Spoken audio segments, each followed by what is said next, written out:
el acto médico puede ser denunciado también ante la institución donde ustedes laboren. El acto médico también puede ser ahora, en estos momentos, denunciado ante el INDECOPI, ¿no? Entonces, eso va a depender, pues, de qué intenciones tenga el demandante, ¿no? Hay demandantes que, vamos a decir, quieren, pues, verlo preso al médico, ¿no? Entonces lo van a denunciar penalmente, ¿no? Porque va a cometer porque ha cometido un supuesto delito. Hay denunciantes que quieren que le suspendan el ejercicio profesional. Entonces lo va a denunciar al Colegio Médico del Perú para que ya no vuelva a ser médico, dicen, ¿no? Hay médicos que quieren que lo sancionen, que lo despidan del hospital, de la clínica, entonces lo denuncian laboralmente.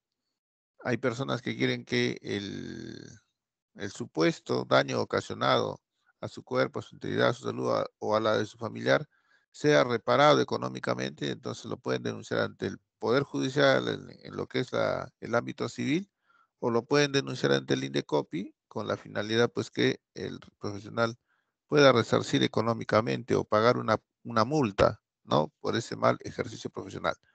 Bien, Efraín, pues, un minuto, por favor.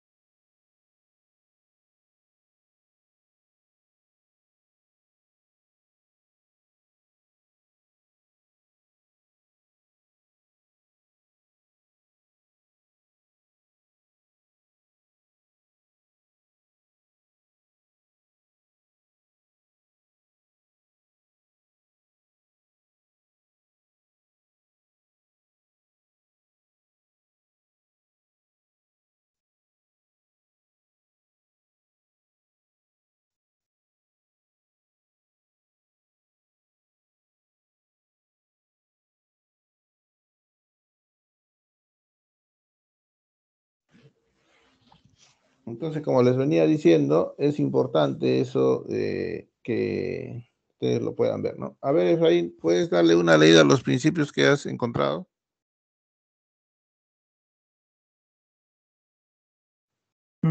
Tutor, ya, no es todos los principios porque solamente nos Exacto, pedían el uno 2 y el 3.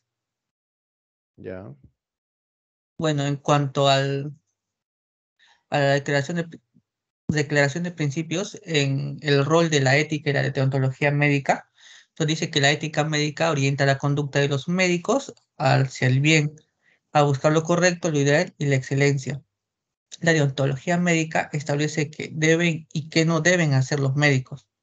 El Código de Ética y Deontología contiene un conjunto de orientaciones y preceptos cuyo cumplimiento garantiza un ejercicio profesional digno, autónomo e integral de los miembros del Colegio Médico del Perú, en el marco del respeto a los derechos del paciente.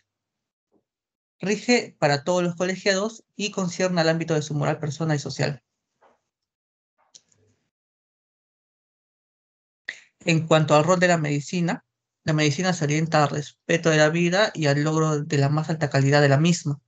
Se fundamenta en el reconocimiento de la dignidad, autonomía y la integridad de las personas. Bueno, el rol de la medicina nos dice que es una profesión científica y humanista, cuya misión es promover y preservar la salud, así como aliviar y reconfortar ante la enfermedad y consolar al enfermo y sus allegados ante el sufrimiento, la agonía y la muerte. Bueno, en cuanto a los principios y valores éticos en la medicina, donde dicen que los principios y los valores éticos son aspiraciones sociales y personales. En lo que concierne a la sociedad, estas aspiraciones máximas son la solidaridad, la libertad y la justicia. Y en lo concerniente a la persona, el respeto a la dignidad, la autonomía y la integridad, y la integridad.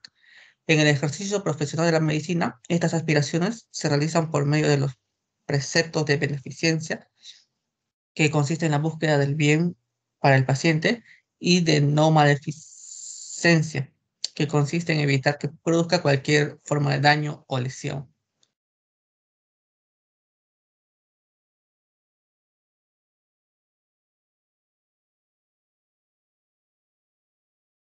¿Sí, doctor? porque tiene, en cuanto a los principios y valores éticos de la medicina, tienen tres, o sea, tienen dos subcapítulos que son en cuanto a los principios y valores éticos de la medicina, en cuanto a la sociedad y a las personas. Eso, ¿sigo, autor, o hay nomás que es en general el No, 3? sí, continúa. En cuanto a de la sociedad, nos dice que la solidaridad es el fundamento de la organización social en tanto ella determina la seguridad de las personas y posibilita su realización personal y obliga a las instituciones de salud a brindar todo su apoyo, especialmente a quienes se encuentren en situación de enfermedad. Se expresa como afán y necesidad de ayuda mutua y encuentra en el acto médico una forma de realización paradigmática que permite una relación horizontal con el paciente y con la sociedad, que afirma nuestros valores y refuerza el tejido social. La libertad es ausencia de dependencia y dominación en las relaciones entre la naturaleza y el hombre, entre un pueblo y otro, entre un grupo de personas y otro, entre una clase social y otra, entre una autoridad y su subalterno. La justicia reconoce que todas las personas tienen necesidades que deben ser satisfechas a plenitud. Esto implica que los pacientes deben ser tratados con la oportunidad y prioridad adecuadas. En cuanto a las personas, nos dice que la dignidad de las personas obliga moralmente al médico a tratar a toda otra persona en situación de salud o enfermedad, siempre como un fin y no como un medio, y por lo tanto con empatía, lealtad, diligencia, compasión y responsabilidad. La autonomía de la persona obliga moralmente al médico a solicitar su consentimiento informado y respetar su decisión en consonancia con sus valores personales y culturales. La integridad de la persona obliga moralmente al médico a respetarla, no solo en su entereza moral, sino también en su unidad, plenitud, totalidad, indemnidad, pudor, sacralidad de su ser corporal. Todas estas aspiraciones éticas, sociales y personales se orientan a la búsqueda de soluciones a favor del mayor interés del paciente. Ellas se realizan tanto en la forma de principios y valores como en la forma de derechos. En consecuencia, constituyen el cimiento de los... disculpe un momento, doctor.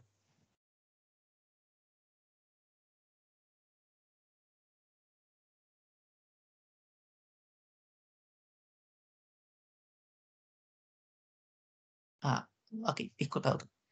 Eh, bueno, en consecuencia, constituyen el cimiento de los deberes y virtudes de todos los médicos, que todos los médicos deben cultivar en bien de los pacientes, de la sociedad, de su familia y de sí mismos.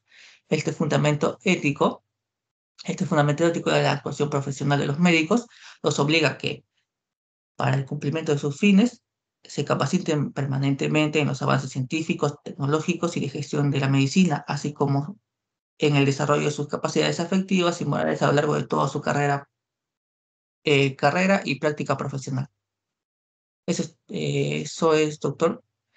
Y el último, que era el 6, mencionó que las responsabilidades en el cuidado de la salud nos dice que el médico debe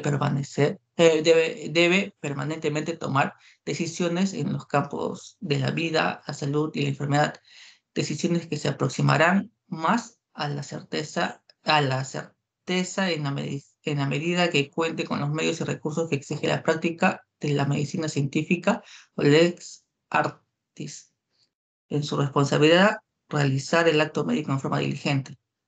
Es responsabilidad de la sociedad y el Estado proveer de manera equitativa los mejores medios y recursos disponibles para este propósito.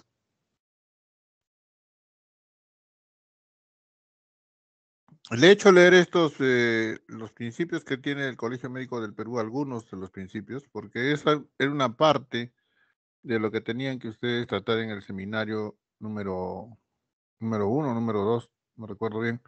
Bueno, pero no se ha hecho porque no se repartió ese tema, pero es muy importante, ¿no? Que ustedes interioricen que el acto médico no solamente tiene una normativa legal, como les vuelvo a repetir, sino también tiene una normativa ética y deontológica, ¿no? Que eso lo tiene que ver el Colegio Médico del Perú. Y entonces, como ya alguna vez creo que les he manifestado, el Colegio Médico Titular tiene un tribunal de ética médica.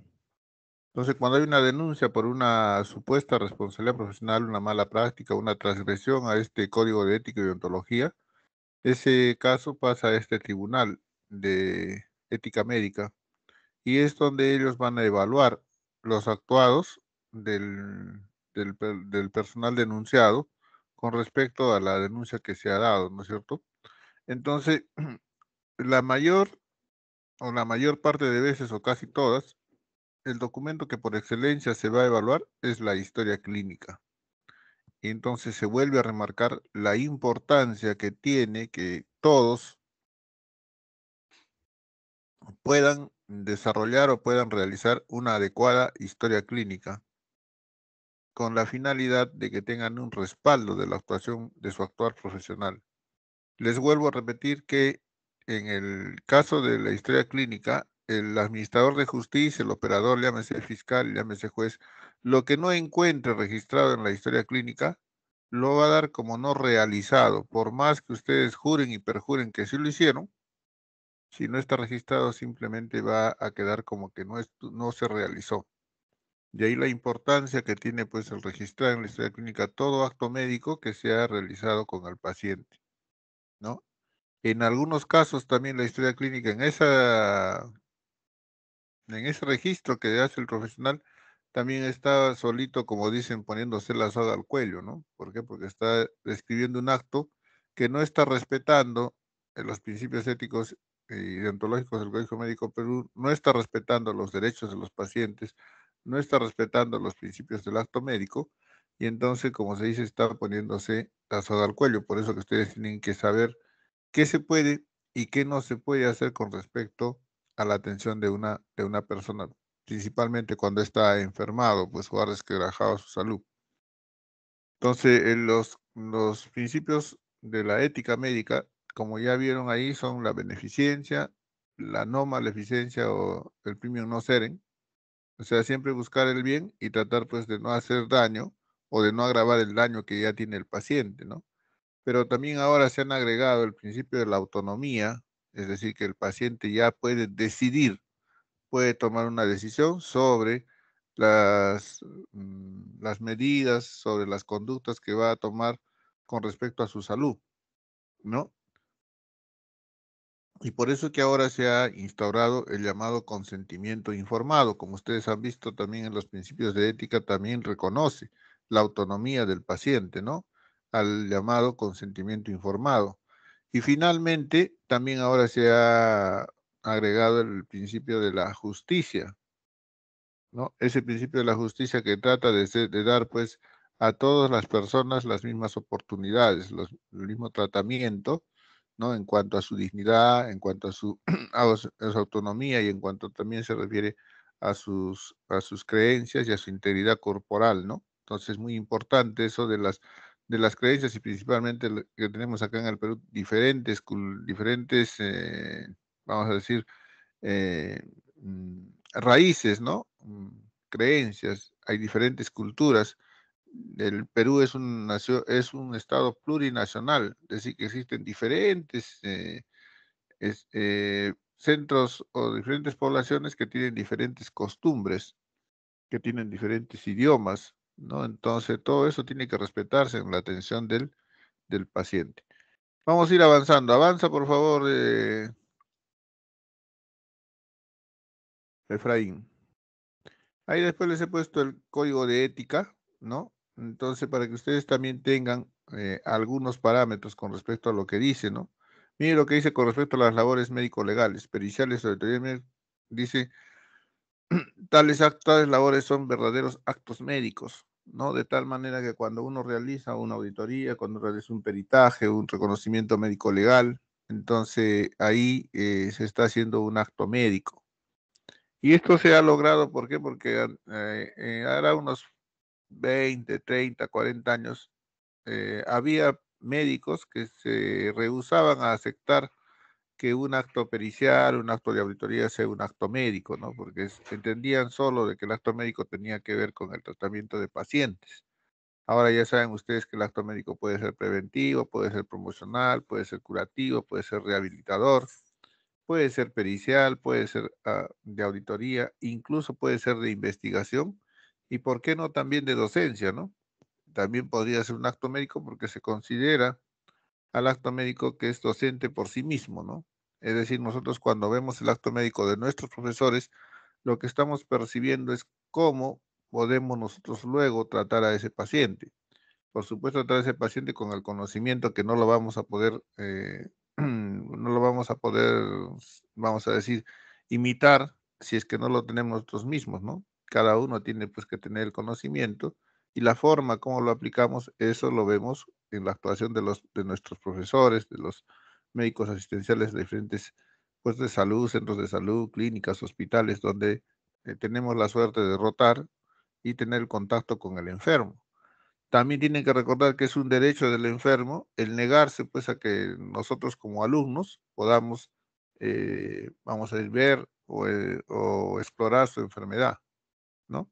Entonces ahora también para el ejercicio de la docencia, también se le tiene que pedir permiso al paciente, ¿no? Y él tiene que asentir o tiene que consentir, en otras palabras, que se pueda pues realizar este acto médico. Caso contrario, no se puede, ¿no?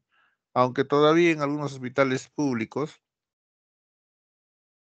el médico se considera pues con la autoridad de decirle al paciente que muestre su pecho, que muestre su abdomen, ¿no? Que muestre el cuello, la cabeza, lo que fuere, ¿no? Pero en algunas oportunidades cuando el paciente ya es un paciente que está informado, se niega y el médico no puede hacer nada, ¿no? Tiene que respetar la decisión del paciente, ¿no? En el 22 no se pueden negar. Ahí también el Código de Ética dice que ustedes no se pueden negar a realizar labores médico-legales, ¿no? Entonces, ¿para qué se recalca esto? ¿Por qué? Porque muchas veces dicen, ¿por qué voy a ser pues yo el que haga la labor médico-legal si yo no soy el médico legista? A mí no me pagan por eso. Hay que recordar que en el Perú la labor médico-legal es gratuita. Es decir, no se puede pedir un emolumento económico, una retribución económica por dicho acto. O sea, ahí tenemos dos factores que nos obligan. Uno, que es obligatorio, es imperativo el mandato. Y segundo, que no se puede pedir una retribución económica por ese acto, ¿no?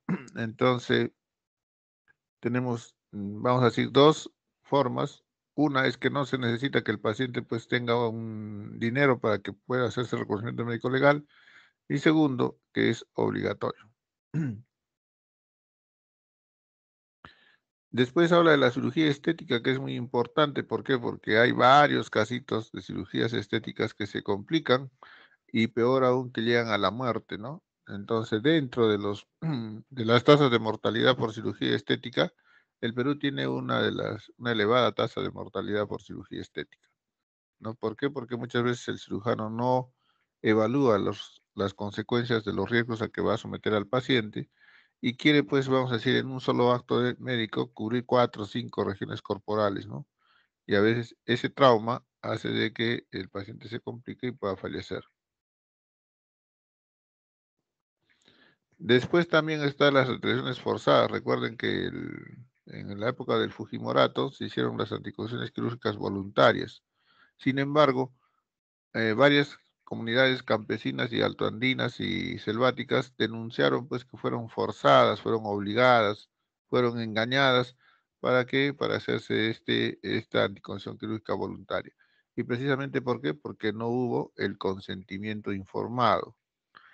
Y esto servirá para decir que el consentimiento informado no es lo mismo que la autorización que uno da para el acto quirúrgico, para la intervención. No, el consentimiento informado es que el paciente sea informado de su enfermedad, se ha informado de sus consecuencias, de sus complicaciones, se ha informado de las alternativas de tratamiento y ha aceptado, ¿no?, el tratamiento propuesto por el profesional de la salud porque muy bien lo puede rechazar, eso es parte de su autonomía. Después tienen ustedes Eso ya con fines de programación para que vean lo amplio que es el código de ética. Dice el médico que programa el trabajo de otros médicos debe hacerlo tomando en cuenta el beneficio del paciente, asegurando la oportunidad de la atención y la calidad de la relación médico-paciente. Es decir, que el responsable de la programación de un servicio tiene que tener en cuenta o tiene que tener como prioridad el beneficio de la población que se va a atender. Se sobreentiende que esa es la población enferma que necesita pues de la atención médica y no poniendo o sobreponiendo los intereses personales de cada médico sobre los intereses de la población. Avanza, por favor. Avanza, avanza. Después también de los experimentos, ¿no? Después, ¿qué es el acto médico? El acto médico es el proceso por el cual el médico diagnostica, trata y pronostica la condición de la enfermedad o de salud de una persona. El acto médico es de exclusiva competencia y responsabilidad del médico. Y eso hay que diferenciarlo porque desde el punto de vista jurídico se consideran a las ciencias médicas y muchas veces el administrador de justicia, a la enfermera, a la obstetriz, al odontólogo, al farmacéutico también les pone como acto médico. Pero eso lo hace, ¿por qué? Porque se consideran estas ciencias médicas. Pero para el profesional médico solamente pues es el que tiene, es la que tiene la responsabilidad sobre, ¿no? El tratamiento, el diagnóstico, el pronóstico, ¿no? Y de una persona. Nuevamente aquí, ¿no? Hay una ley de emergencias, ¿no? Que obliga a la atención en casos de emergencia, sin poner a cambio, pues, pretextos como la evolución económica, ¿no? El pago por los servicios, las condiciones del paciente, ¿no? Sin embargo, incluso el código de ética también lo pone, pero hay una reticencia, ¿no? En la práctica es difícil que una clínica va a atender a una persona que no la tiene, pues, como, ¿no? Así como afiliada, ¿no? ¿Por qué? Porque está, pues, resguardando su interés económico sobre la integridad o la vida de una persona, ¿no? En algunos casos esporádicos se ha puesto multas a estas clínicas, ¿no? Por no atención, pero ese es el pan de todos los días, donde la clínica rechaza la atención porque no es pues paciente, no está afiliado a esa clínica, ¿no? Y lo máximo que presta es una ambulancia para trasladarlo pues a un centro público, ¿no? A un hospital público, a una emergencia de un hospital público. Avanza, por favor.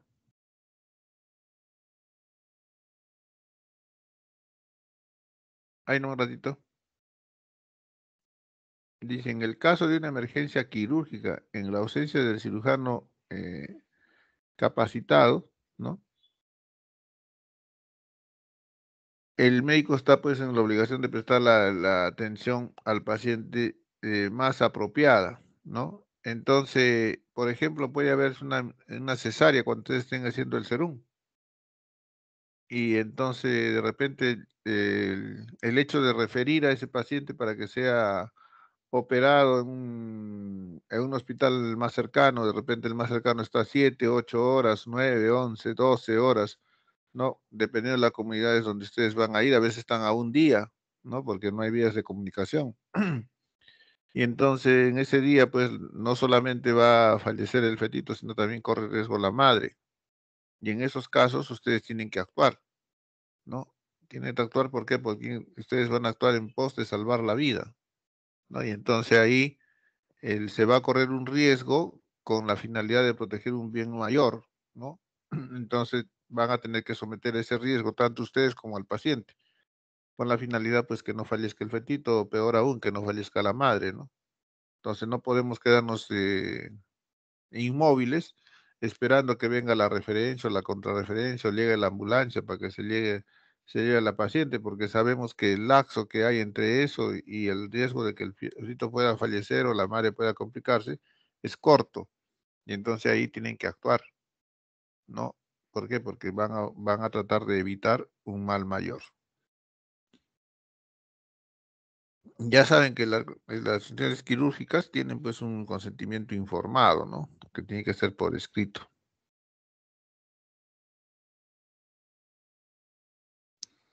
Ni quiere decir que el paciente, el médico tiene pues que respetar y buscar los medios apropiados para el respeto de los derechos de los pacientes, ¿no?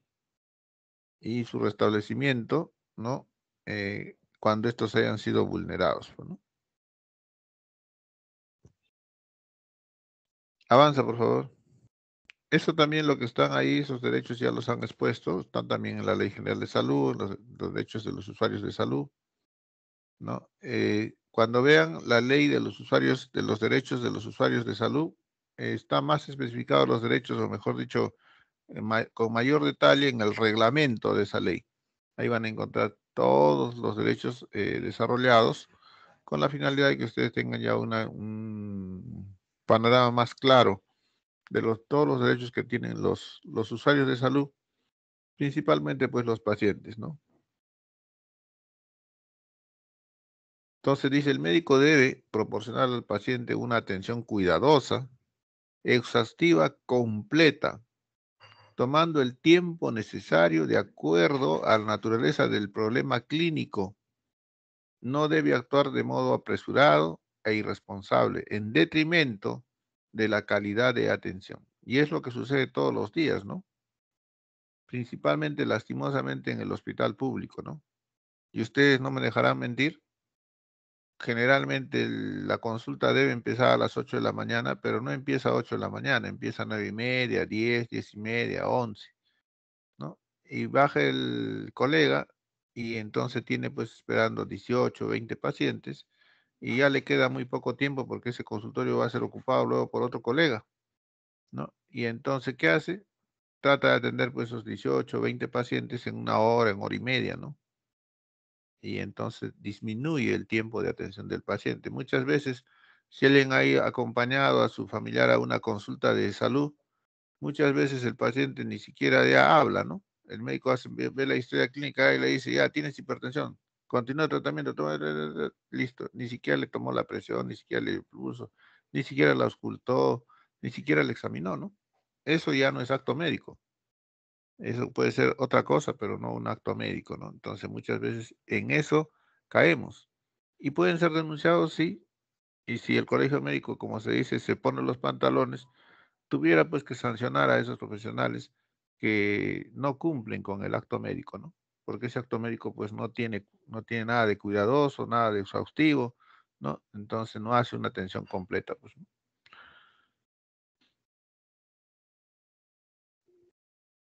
Y nuevamente, no hay que rechazar, dice el médico, toda acción que esté en contra de la dignidad, la autonomía e integridad del paciente, sea que provenga de una persona natural o de una persona jurídica. Finalmente, el 72 habla del encarnizamiento terapéutico, ¿no? Principalmente esto se da pues en las clínicas, ¿no?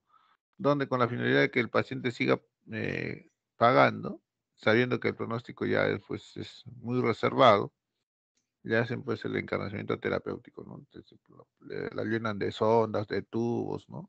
De aparatos con la finalidad pues de que poder seguir, ni que hablar del secreto profesional, ¿no? Ya saben ustedes que estamos obligados al secreto profesional, que se puede romper, sí, pero no por iniciativa del médico, sino por mandato judicial, con autorización del paciente, ¿no? O cuando es pues un acto que tiene que ver, o una enfermedad que tiene que ver con la salud pública, ¿no? Principalmente de tipo epidemiológico, ¿no? A ver, avancemos. Avanza, avanza.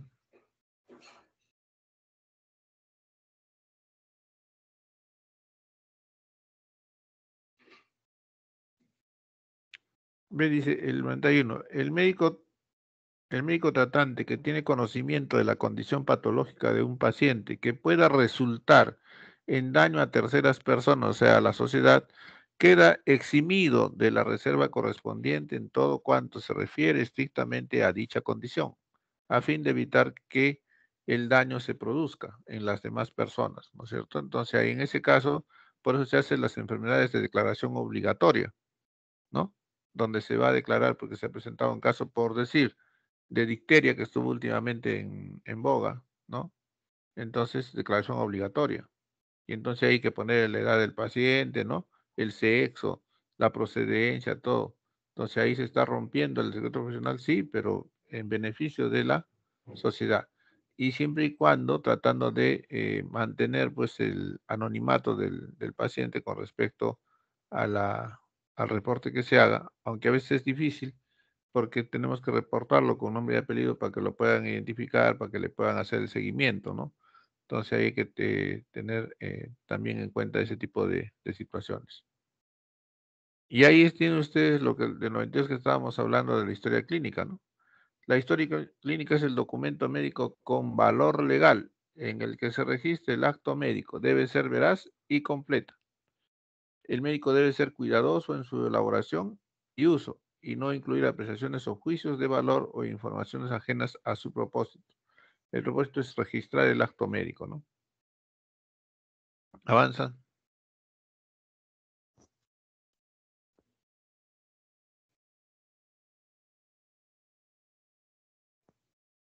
Y finalmente en el 97 habla pues de que los peritos, los médicos legistas, ¿no? Y los auditores deben ser veraces, prudentes y limitarse a establecer las causas de hechos y conclusiones de orden científico-técnico, absteniéndose de formular opiniones o juicios de valor sobre la probable responsabilidad legal de sus colegas, ¿no? Entonces no podemos, no se puede, vamos a decir, en un peritaje no se puede pues poner o escribir una supuesta responsabilidad porque no es la competencia de la pericia, del acto médico legal, el poder circunscribir la responsabilidad de un profesional.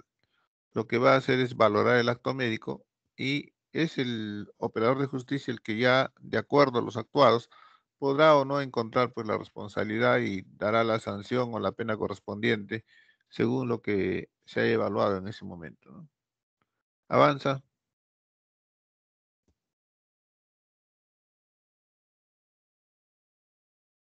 Ya después viene la Ley General de Salud, que ya ha sido tratada por sus compañeros. No la voy a volver a atacar, solamente era importante. ¿Por qué? Porque quería que ustedes lo lean. Quienes lo han leído ya tienen o han logrado interiorizar de repente los principales puntos tanto del Código de Ética como de la Ley General de Salud, que son importantes porque con esa ley va a normar pues el procedimiento de ustedes en su ejercicio profesional, ¿no? Están los derechos de los pacientes, las obligaciones del médico, las obligaciones del establecimiento de salud, habla también del fin de la vida, de la donación de órganos, ¿no? Cuando veamos, por ejemplo, la necropsia médico-legal, ahí vamos a repasar los artículos del 108 al 116, que tiene que ver con el fin de la vida, ¿no? Y que son importantes saber, porque ustedes también se pueden dar en el ejercicio profesional ese tipo de situaciones. Avanza, por favor. Avanza.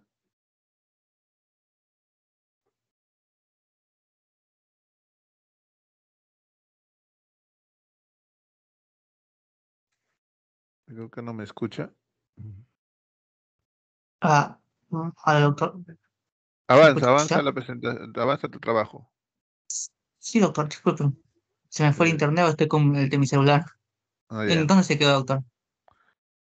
Pasa todo lo que es Ley General de Salud, porque eso sí se ha tratado en el seminario, ¿no?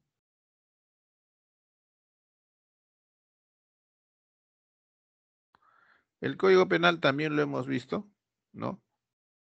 Entonces, ahí está todo lo que es homicidios, todo lo que son homicidios dolosos, homicidios culposos, ¿no? El no socorro en situaciones de peligro, o la ausencia de brindar ayuda, ¿no? Cuándo es un homicidio agravado o también conocido como asesinato, ¿no? Donde se actúa, no se olviden, con alevosía, ventaja y premeditación. Quiere decir que para que haya un asesinato tiene que haber una planificación, una programación, una planeación del delito, ¿no? Y tiene sus agravantes también, ¿no? Que tengan que ver con la ferocidad, porque se quiere ocultar otro delito, lo cual es muy frecuente, ¿no? Se convierte un homicidio simple, un homicidio calificado, ¿por qué? Porque el homicida comete la torpeza de querer borrar las huellas del delito que ha cometido, ¿no? Y en contrario que borre las huellas está más bien agravando su delito porque la autoridad, el operador de justicia lo va a considerar como un asesinato o homicidio calificado, ¿no? Entonces, ¿por qué? Porque tuvo pues la intención de engañar a la autoridad, ¿no? A la administración de justicia. Con gran crueldad o alevosía, por juego, explosión, avanza, por favor, ¿no? O cualquier otro medio capaz de poner en peligro, pues, la vida o la salud de la víctima. Y ahí, por condición de la víctima, ¿no? Es cuando es una autoridad pública, un miembro del Poder Judicial, del Ministerio Público, del Congreso de la República, de la Policía Nacional del Perú, se considera, pues, de que es un agravante para la condición de la víctima. Pues bien, el feminicidio que se ha agregado no era parte del Código de 1991, el feminicidio no formaba una figura jurídica independiente, ahora sí lo es, ¿no? En algunos casos van a observar ustedes que las nuevas normativas le van a dar mayor valor a la integridad corporal, a la vida de la persona si es una víctima de sexo femenino y se ha muerto a consecuencia de serlo, o sea, a consecuencia de ser mujer, ¿no? Entonces, en algunos casos, la ley que dice debe ser igualitaria para todos, en algunos casos es más, es un poco más, vamos a decir, drástica en sancionar los delitos contra la mujer. Avanza.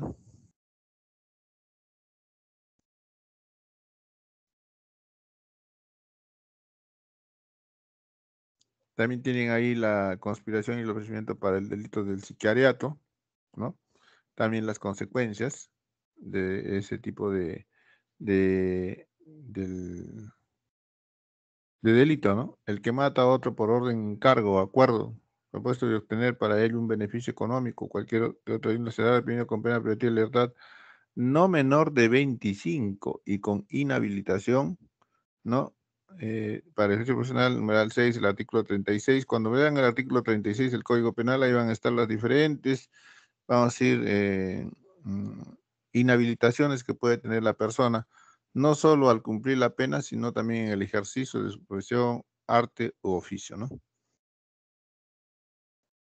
Avanza.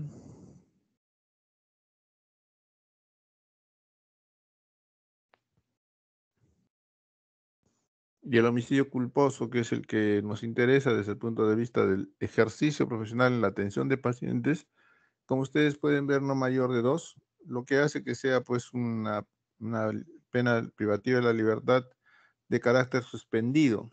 Y lo que va a pasar es que van a pagar los servicios comunitarios, ¿no? De 52 a 104 jornadas.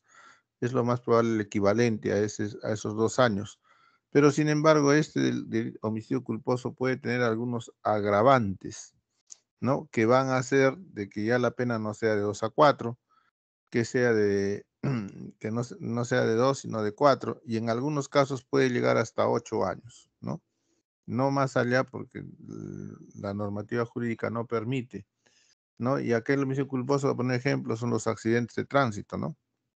Muchas veces, pues, el conductor está, pues, bajo efectos del alcohol, ha transgredido, se ha pasado la luz roja, el exceso de velocidad, ha ocasionado la muerte de 2, 3 personas y ha herido a unas cuantas más. Sin embargo, la pena no va a exceder de 8 años, ¿no? Y ahí viene el escándalo de las demás personas de la sociedad. ¿Pero por qué?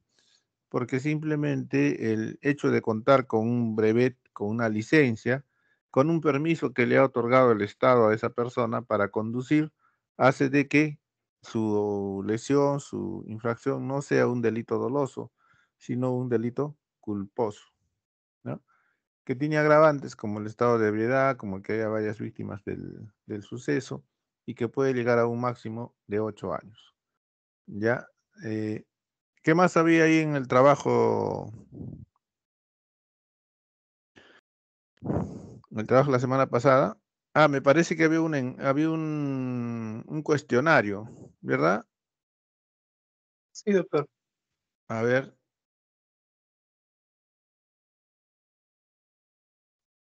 ¿quién presenta el cuestionario? A ver, vamos a buscar a una dama, a ver. Grace Luis Janampa. Sí, doctor, ahora lo presento.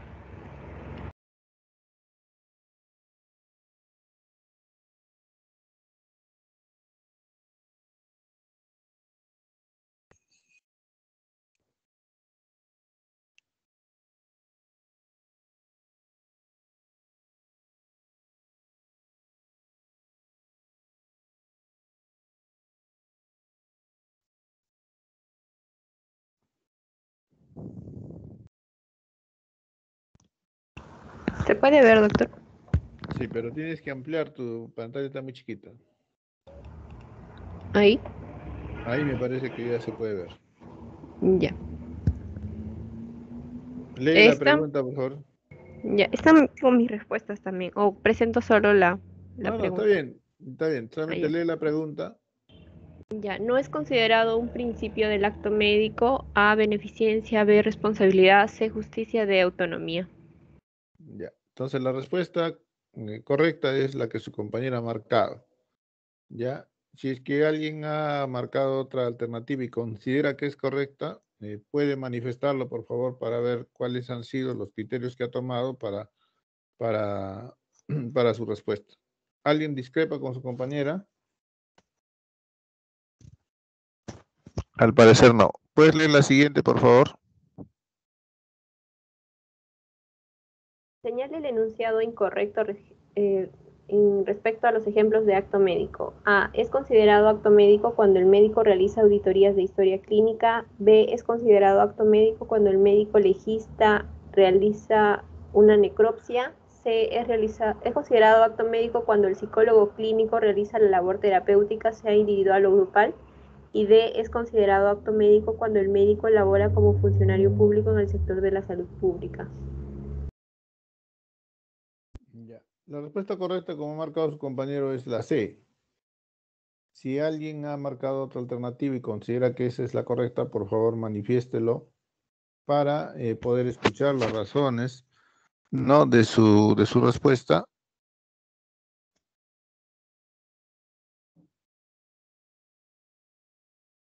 No hay. Avanza la 6, por favor.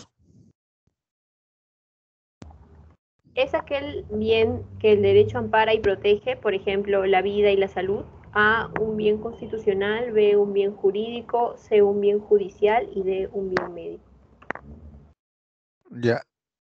¿Alguna respuesta diferente a la de su compañera? ¿Alguien ha respondido otra alternativa que no sea la B? No, entonces ahí ya eso dijo, además se dijo en clase que la salud y la vida son bienes jurídicos tutelados, protegidos por el Estado, ¿no? La siguiente, por favor. Señala el enunciado incorrecto respecto a las características del acto médico. A, la responsabilidad médica es la obligación de responder por los efectos que haya ocasionado el médico en el paciente. B, la responsabilidad legal guarda relación con la obligación del médico de cumplir lo establecido en la legislación médica. C. Siempre se genera una responsabilidad multidisciplinaria por parte del personal de salud. Y D. De la responsabilidad moral guarda relación con los valores humanos del médico. Ya. ¿Alguno ha marcado alternativas diferentes a la de su compañera?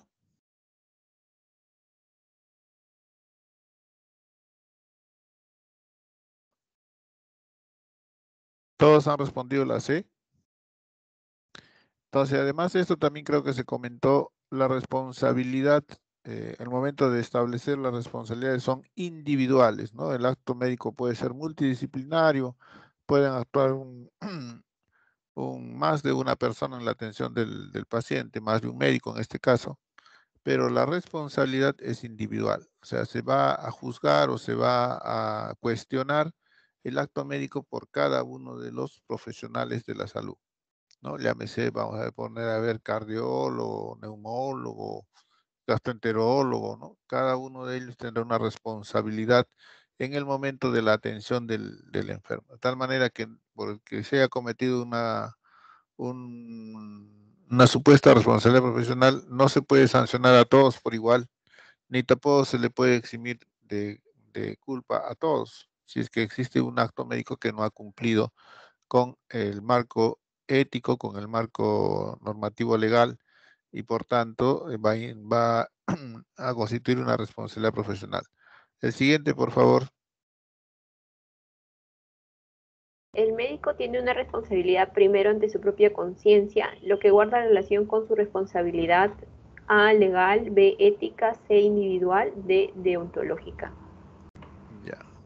Entonces ahí también creo que la misma pregunta ya induce a la alternativa, ¿no? La ética. La siguiente.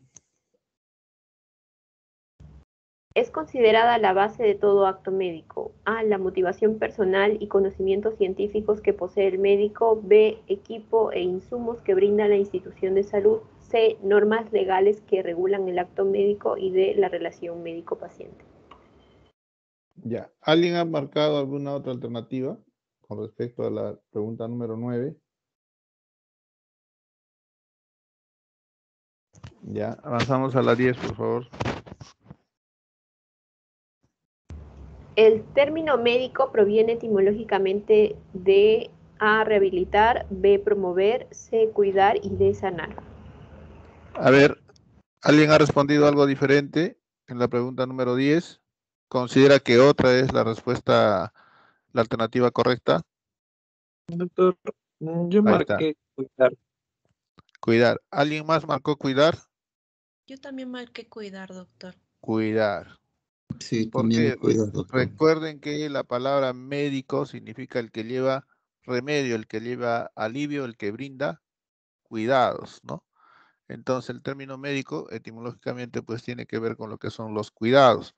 Recuerden que nos van a juzgar, dice, por el deber objetivo de cuidados, ¿no? Ese deber objetivo de cuidados que es diferente según las patologías, según la complejidad, según la gravedad del enfermo.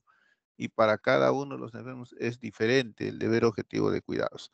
Pues no es el mismo deber de cuidados el atender, por ejemplo, un paciente que tiene un resfrío, al deber objetivo de cuidados a un paciente que tiene una neumonía. ¿Cuál merece mayor deber objetivo de cuidados? El que tiene una neumonía. Entonces, por eso es el que brinda cuidados. ¿Ya? Ahí tienes que corregir ahí esa alternativa. La siguiente.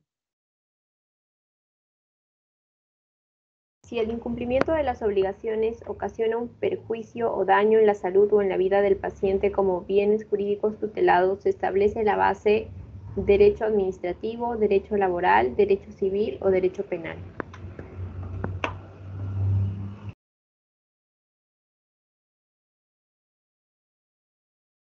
Entonces ahí, ¿alguno ha respondido una alternativa diferente a la de su compañera? Nos está hablando de una infracción a un bien jurídico tutelado, ¿no? Entonces ahí estamos hablando del derecho penal. Ya no hay ahí otra alternativa. La siguiente. El lema primum non nocere significa A, primero cuidar la vida, B, primero diagnosticar correctamente, C, obligación de no producir daño, D, no lucrar con la necesidad del paciente. Ya, entonces ahí la alternativa es la C. Primero no ser es primero no hacer daño, ¿no? Entonces muchas veces lo que se busca es, pues, si es que no sé o no puedo atender es la patología del paciente, lo tengo que derivar a un lugar donde lo puedan atender, donde puedan darle o solucionarle el problema de salud que presenta, ¿no? La siguiente. La reparación del daño en materia penal tiene carácter de pena pública y se exige de oficio por A, la Policía Nacional del Perú, B, el Ministerio Público, C, el Ministerio de Justicia y D, la Defensoría del Pueblo. Ya, entonces ya también saben que el titular de la acción penal es el fiscal, ¿no? Y el fiscal pues, constituye parte del Ministerio Público. El Ministerio Público, por tanto, es un organismo desconcentrado que tiene que velar por los derechos de los ciudadanos, ¿no? Por eso que su lema dice Ministerio Público Defensor de la Legalidad, ¿no? Entonces va a defender pues los derechos de la persona. Y si constituye un delito va a ser pues el que va a tener pues que hacer la denuncia y pedir la reparación correspondiente, ¿no? Entonces generalmente el Ministerio Público es la parte acusatoria, ¿no? Del proceso judicial, porque esa es su función. Así lo ha establecido la Constitución como titular de la acción penal. La siguiente. Señala el enunciado que no corresponde a la clasificación de impericia: A, impericia de olvido, B, impericia de origen, C, impericia de descuido y D, impericia de práctica. ¿Alguien ha respondido a una alternativa diferente a la de su compañero o compañera, perdón?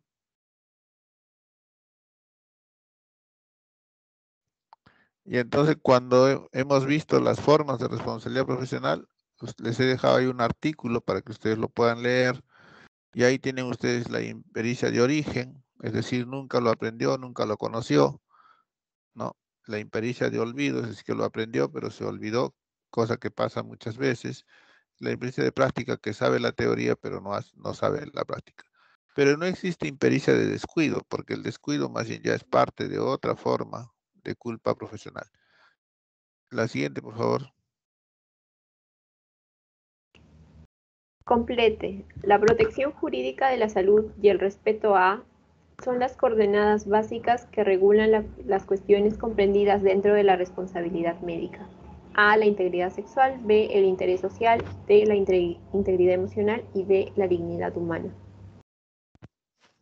Entonces, en esa pregunta, la que complementa correctamente el enunciado es la alternativa D, ¿no? Dice la protección jurídica de la salud y el respeto a la dignidad humana. Recuerden que la dignidad tiene que ver mucho con la ética y deontología. Son las coordenadas básicas que regulan las condiciones, las cuestiones correspondientes dentro de la responsabilidad médica, ¿no? La siguiente, por favor. Es la pérdida o menoscabo sufrida en el patrimonio por la falta de cumplimiento de una obligación. A, daño, B, perjuicio, C, dolo y D, culpa. Ya. ¿Alguien ha respondido una alternativa diferente en la pregunta número 16? No. Entonces ya saben, el daño es desde el punto de vista jurídico, la consecuencia que se ha producido en la salud, en la vida o en el cuerpo de la persona, ¿no? Entonces ahí la respuesta correcta es el daño. La siguiente. Para que la conducta del médico sea penalmente castigada, debe concurrir 3 factores. Señale el que no corresponda. A, antijuricidad, B, tipicidad, C, menoscabo y D, culpabilidad.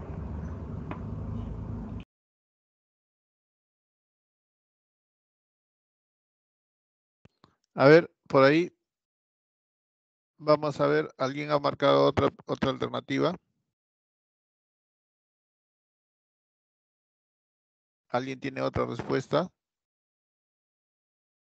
Menoscabo, doctor. Sería menoscabo, doctor. Ya. Entonces, ¿por qué? Porque nos habla ya para la conducta del médico sea penalmente castigada. ¿Quién va a dar esa sanción? ¿El médico o el juez? El juez, ¿verdad? Entonces el juez, para que pueda dar esa sanción, tiene que encontrar una culpabilidad. Si no encuentra una culpabilidad, no puede sancionar esa conducta. Entonces ahí es el menoscabo, ¿no es cierto? Ese no corresponde. ¿Ya? Ahí. Listo. Vamos ahora a ver la siguiente. Complete, a ver, lee por favor. Sí. Complete. El daño en la salud o en la vida se puede generar por U, omisión. A, dolo, B, acción, C, descuido y D, intención. Ya, entonces la alternativa ahí, como su compañero ha marcado, es, recuerden que los delitos pueden ser por actuar o por hacer, y por no actuar, es decir, por no dejar o por dejar de hacer, ¿no? Por omitir una función. Entonces puede ser por acción u omisión. Ya, entonces está bien, acción. La siguiente. Es definido como el cumplimiento de los elementales principios inherentes al arte de la profesión. A, negligencia, B, imprudencia, C, mala praxis, D, iatrogenia. Ya, solamente que ahí la alternativa es definido como el incumplimiento. Está mal formulado, faltado. Es como el incumplimiento. Ya, entonces es definido como el incumplimiento de los elementales principios inherentes al arte de la profesión. Entonces ahí estamos dentro de lo que es una mala praxis, la mala praxis profesional, ¿no? Recuerden que la lex artis es el cumplimiento de los parámetros tanto científicos, éticos, morales y deontológicos que tienen que ver con la práctica médica, ¿no? La siguiente. Respecto a la ejecución del acto médico, es definida como lo que se debe hacer y no se hace. A, inobservancia de reglamento, B, imprudencia, C, impericia, D, negligencia. Y ahí también, ¿no? Recuerden ustedes que lo que se deja de hacer o lo que no se hace, sabiendo que se debe de hacer, esa es una negligencia, ¿no? Y hay varios ejemplos con respecto a lo que es negligencia. La siguiente, por favor. Es afrontar un riesgo sin haber tomado las debidas precauciones para evitarlo, procediendo con apresuramiento innecesario. A, negligencia, B, caso fortuito, C, imprudencia, D, iatrogenia. Y ahí también, ¿no? Ustedes saben ya que el imprudente es el avesado, ¿no? Es la persona que no toma precaución, que no medita las consecuencias del acto, ¿no? Entonces, un imprudente es una persona avesada, una persona atrevida, ¿no? La siguiente, o ahí acabamos, creo. Ahí acabamos, ya. Esta es la última. El conjunto de normas legales de un país coordinadas y distribuidas jerárquicamente se denominan A, jurisprudencia, B, ordenamiento jurídico, C, doctrina y D, costumbre. Ya se llama ordenamiento jurídico y ahí es importante decir que existe una pirámide, ¿no? ¿Cómo se puede decir? De la supremacía de las normas legales, ¿no? O sea, hay una norma legal que siempre tiene otra que está por encima y otra que está donde la punta de esa pirámide lo tiene la Constitución. Debajo de la Constitución están los tratados internacionales y muchas veces protestamos porque, sobre todo en derechos humanos, llega una Corte Interamericana, la Corte Mundial de Derechos Humanos que se concede en La Haya, ¿no? Y se intromete, toma partida de un caso propio peruano y las personas que están siendo pues procesadas o inculpadas protestan, ¿no? Que por qué no, es que el Perú ha firmado esos tratados internacionales. Y una vez que un Estado firma ese tratado internacional, se somete a la jurisprudencia de esas sedes, ¿no? Entonces, si el Perú firmó el Tratado Internacional sobre Derechos Humanos, se tiene que someter pues a la Corte de la Haya y a la Corte Interamericana de Derechos Humanos, ¿no? Que dicho sea de paso, la Corte Interamericana es parte de la Corte de la Haya, ¿no? Entonces, ¿por qué?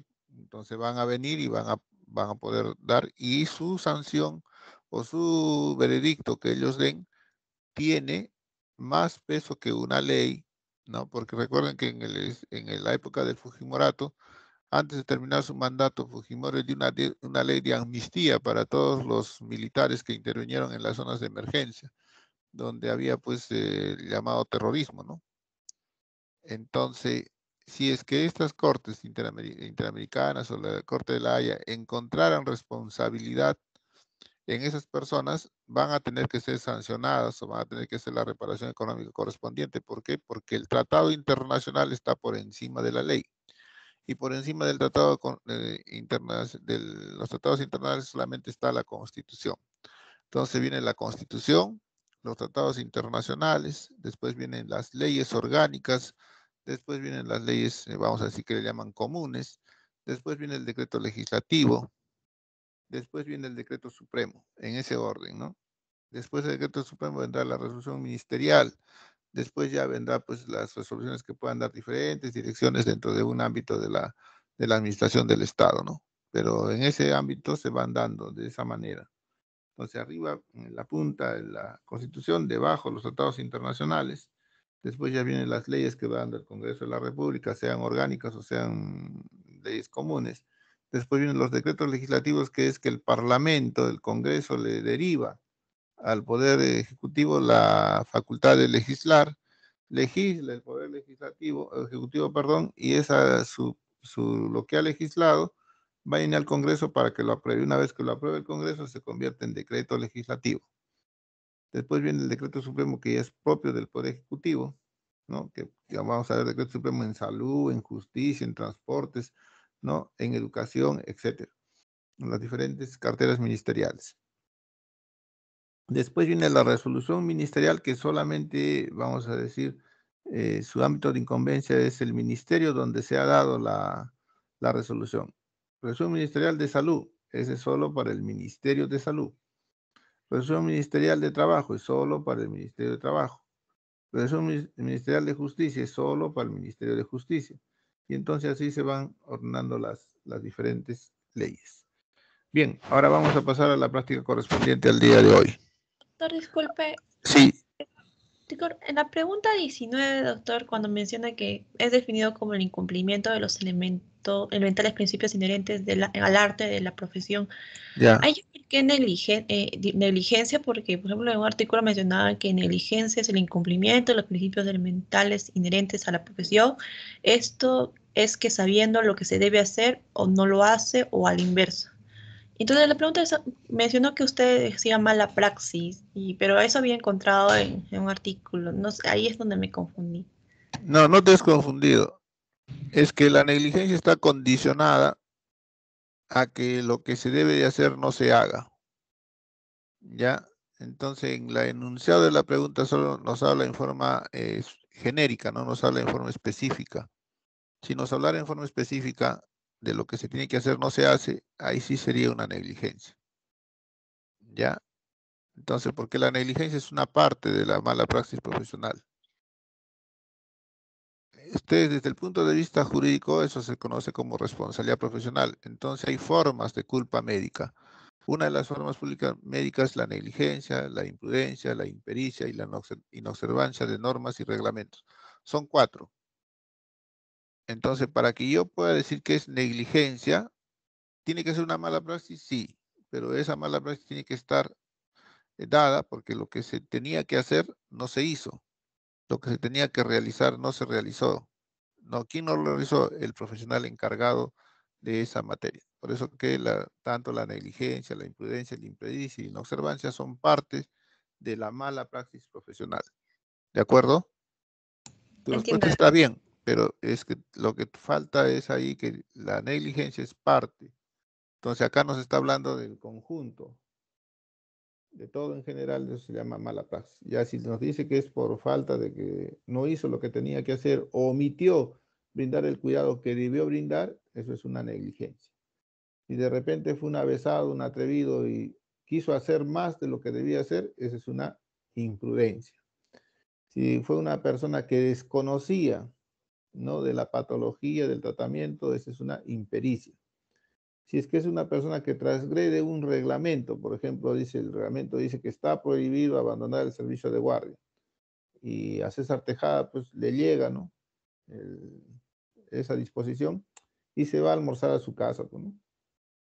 Sale a las 12:30 del día y viene a las 3 de la tarde. En ese interín entre 12:30 y 3 de la tarde llega una emergencia que necesita atención inmediata.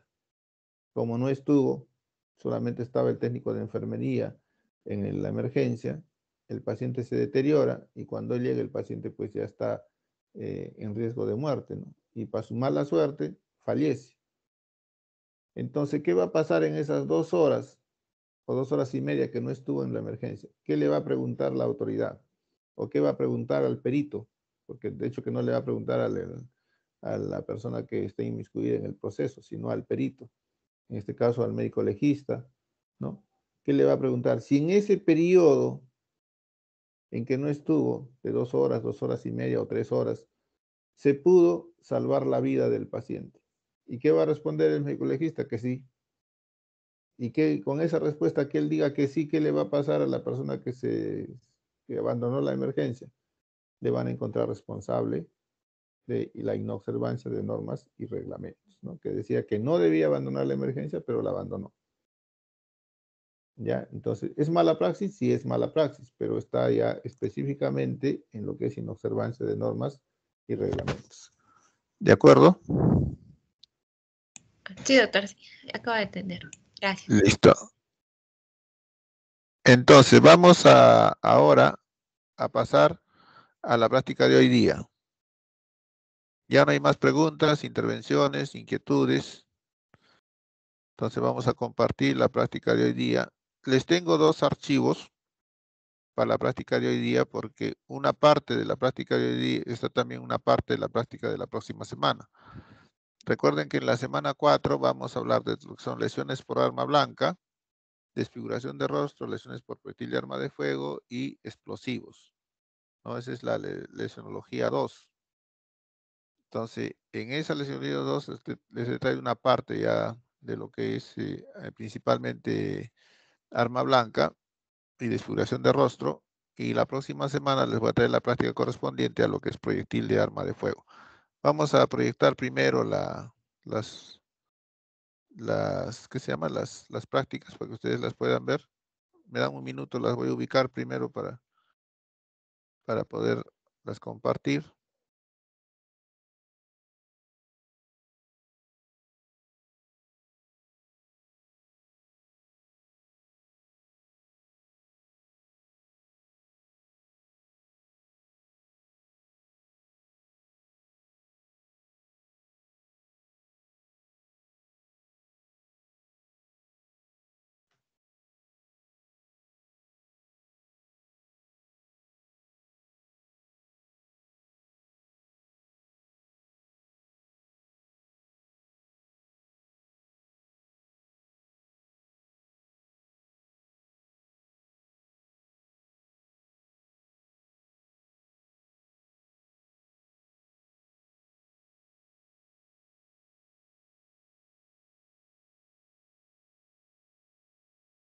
Y entonces compartimos los archivos.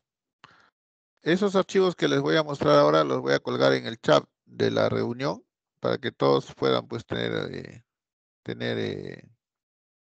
acceso a ellos.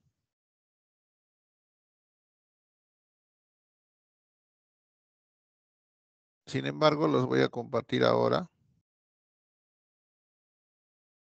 En la llamada práctica de lesiones contusas, es un casito de un varón que llega a reconocimiento médico legal, ¿no? Está lo que él refiere en el momento de la atención, y está también lo que se le hace en el examen físico, ¿no? Lo que encuentra el evaluador médico en el paciente, y luego viene ya las preguntas en base a lo que se les ha dado, ¿no?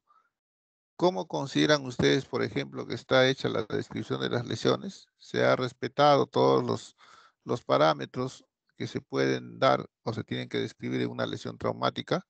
¿No? Ahí está adecuadamente o no la descripción de las lesiones.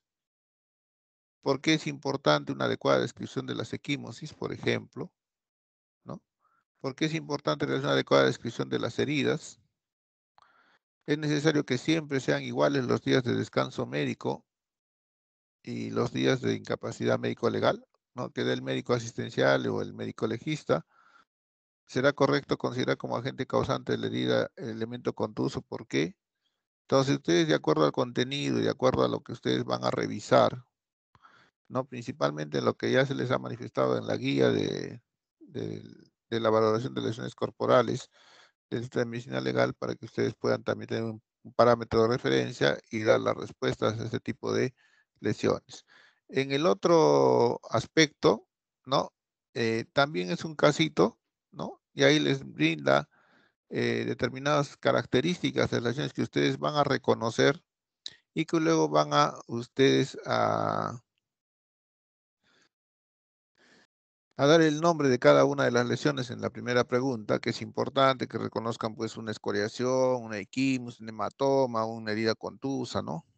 Y ahí les describen las características de las lesiones. Consideran que estas lesiones que se han descrito son lesiones leves o son lesiones graves, o de repente son faltas, ¿no? Entonces ustedes van a responder.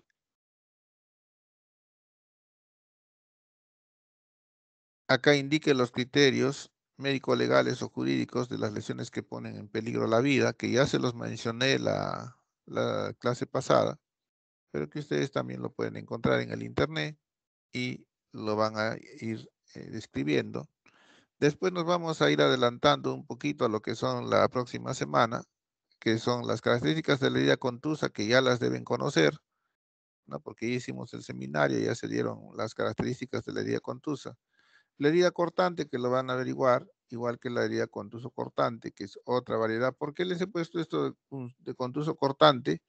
Porque generalmente cuando llega una persona herida a un hospital, todas las heridas que tiene son contuso cortantes. Así lo calificamos los colegas en la emergencia hospitalaria. Y la mayoría de ellas no son contuso cortantes. O son contusas o son cortantes, pero no contuso cortantes. pero como se pone en la emergencia, en la historia clínica, es contuso cortante. Y es un error, ¿por qué? Porque el agente causante es diferente, ¿no?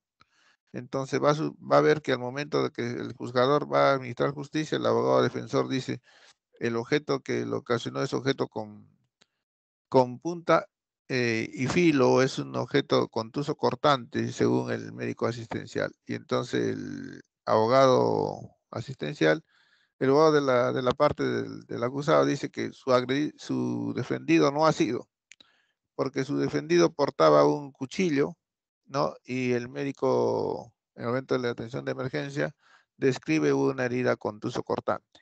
Y el cuchillo no es un instrumento contuso cortante y por tanto no ha podido ser su defendido el agresor de la persona. Y es muy probable que el juez le dé la razón porque está diciendo la verdad, ¿no? Que el cuchillo no es contuso cortante. Pero no está el error en que si el cuchillo es o no un elemento contuso cortante, sino en la calificación de la herida, porque le ponen contuso cortante.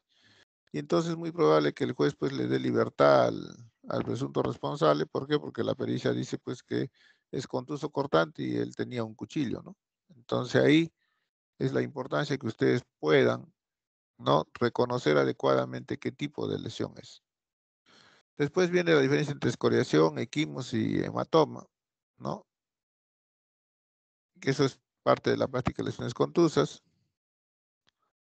Después del degüello, este es importante para la próxima semana, ¿no? ¿Por qué? Porque el degüello tiene doble etiología, ¿no? Suicida y homicida. Entonces hay que aprender a diferenciar lo que es el suicidio por el homicidio. Porque recuerden que muchos homicidios tratan de imitar las características de un suicidio con la finalidad, pues, de engañar a la administración de justicia, principalmente al perito, ¿no? Que va a hacer la pericia correspondiente. Y finalmente, ya en lo que es la desfiguración de rostro, y también existe ya una guía de lo que es la deformación de rostro y la señal permanente en el Instituto de Medicina Legal, así que los invito a que puedan ingresar al, al instituto y ahí descargan la guía, ¿no? Para que vean lo que es la señal permanente no visible, la señal permanente visible y la deformación de rostro. Antes se llamaba también huella indeleble, ¿no? Entonces, para que ustedes tengan esa referencia. Y con eso termina, creo, la práctica, ¿no? Entonces, ahora, Pedro, voy a dejar de compartir, ya les he presentado la práctica, ahorita las voy a colgar en el chat. Ya, doctor. Pedro, nosotros somos en total 19 o 20 alumnos. Son en total, somos 19, si no me recuerdo, según la lista. Ya. Ahorita, Entonces vamos a hacer 4 grupos, ¿ya? 3 ya, grupos de 5 y uno de a 4, ya, ¿ya? ya, Ahora, ya los dejo a su libre elección si lo hacen por la lista, lo hacen por apellidos, lo hacen por afinidad. Eso ya lo dejo a su libre elección. Pero fórmenme 4 grupos, 3 de 5 y uno de 4. Y cada grupo va a desarrollar la práctica. Son ahorita 9:47. A las 10:30, mejor, sí, a las 10:30 empezamos la discusión, ¿ya? De la práctica. O De sea, tal manera, doctor, desarrollar los archivos que acaba de subir, eso es lo que sí, vamos a desarrollar. sí, van a desarrollar, ¿ya? Entonces, grupos de 5, 3 grupos de 5 y uno de 4. Ustedes ya se organizan. Ya ahorita lo que voy a hacer es voy a subir al chat los archivos para que ustedes los puedan tener. ¿De acuerdo? Ya, doctor. Ya. Hacen una pequeña presentación, un PPT, algo para que refuerce lo que van a hablar. ¿De acuerdo? Una cosa así, como se dice, rápida, pero que por supuesto esté lo mejor elaborada posible, ¿no? Ya, doctor. Ahorita, ahorita los divido y veo cómo.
Ya, entonces, jóvenes, ya lo tienen en el chat. Hay los dos archivos, los pueden descargar de tal manera que los pueden desarrollar. Entonces, 10:30, por favor, estamos nuevamente reunidos todos para que ustedes puedan, pues, dar respuesta a las preguntas y compartir sus comentarios con los demás compañeros del grupo. ¿De acuerdo?